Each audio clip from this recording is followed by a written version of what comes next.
మనం కొనే ప్రాపర్టీ చుట్టూ ఉండే ఏరియాని ఎంత ఇంపాక్ట్ చేస్తుందో మనలో చాలామందికి తెలియదు. డెవలప్డ్ ఏరియాస్‌లో కొనటం చాలా ఈజీ. కానీ అక్కడ ఉండే లొకేషన్ అడ్వాంటేజ్‌ని మనం ఎప్పటికైనా అసలు యూజ్ చేయగలమో లేదో కూడా తెలీదు. అక్కడ ఉండే ఫెసిలిటీస్‌ని, అమ్యూనిటీస్‌ని మనం వాడగలమో, వాడతామో లేదో కూడా మనకు తెలియదు. కానీ డౌన్ సైడ్ ఏంటి అనంటే, మనకి ప్రాపర్టీ అప్రిషియేషన్ వాల్యూ చాలా లేట్‌గా, చాలా తక్కువగా వస్తుంది. అండ్ కాస్ట్ చాలా ఎక్కువగా పడుతుంది. ఇది మధ్య తరగతి కుటుంబాలకి చాలా పెద్ద కన్‌ఫ్యూజన్ అండి.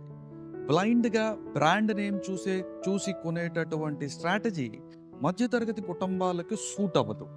మధ్య తరగతి కుటుంబాల వాళ్ళు చూడాల్సింది డిజిటల్ వరల్డ్‌లో ఉండే డిజిటల్ బ్రాండింగ్ మాత్రమే కాదండి. ఫిజికల్ వరల్డ్‌లో ఉండే రిజల్ట్స్ కూడా. మీరు కొనాలనుకుంటున్న ప్రాపర్టీని ప్రైమ్ లొకేషన్స్‌లో ఉన్న ప్రీమియం ప్రాపర్టీస్‌తో కంపేర్ చేయొద్దండి. అలా కంపేర్ చేయటం వల్ల ఏదో ఒక రోజు మీ స్థాయికి మించి ఆ డబ్బులు పెట్టి అప్పుల పాలు అయిపోవడం అనేది ఖాయమని. మనం చూడాల్సింది కంపెనీ బ్రాండ్ మాత్రమే కాదండి, కంపెనీ క్రెడిబిలిటీ కూడా. అది కూడా మీ సెగ్మెంట్‌లోనే. రియల్ ఎస్టేట్ అనేది ప్రాపర్టీస్ మార్కెట్ మాత్రమే కాదండి. ఇకోసిస్టమ్‌ని మార్చగలిగే శక్తి ఉన్నటువంటి ఎకనామిక్ ఇంజిన్ అండి.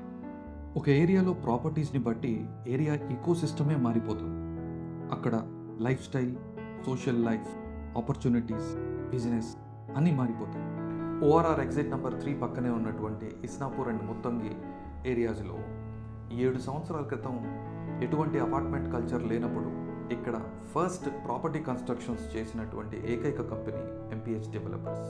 ఈరోజు Isnapur and Muthangi area most developing ఏరియాస్గా ఐడెంటిఫై అయ్యాయి. కానీ దానికి పునాది వేసిందే ఎంపీహెచ్ డెవలపర్స్. మీరు ఒక మధ్యతరగతి కుటుంబం వారై ఉండి ఒక గేటెడ్ కమ్యూనిటీలో అఫోర్డబుల్ ప్రైసెస్లో 2 BHK కానీ 3 BHK కానీ తీసుకోవాలని అనుకుంటూ ఉంటే ఒకసారి ఆలోచించండి. మీరు చూడాల్సింది కేవలం బ్రాండ్ మాత్రమేనా, క్రెడిబిలిటీ కూడానా?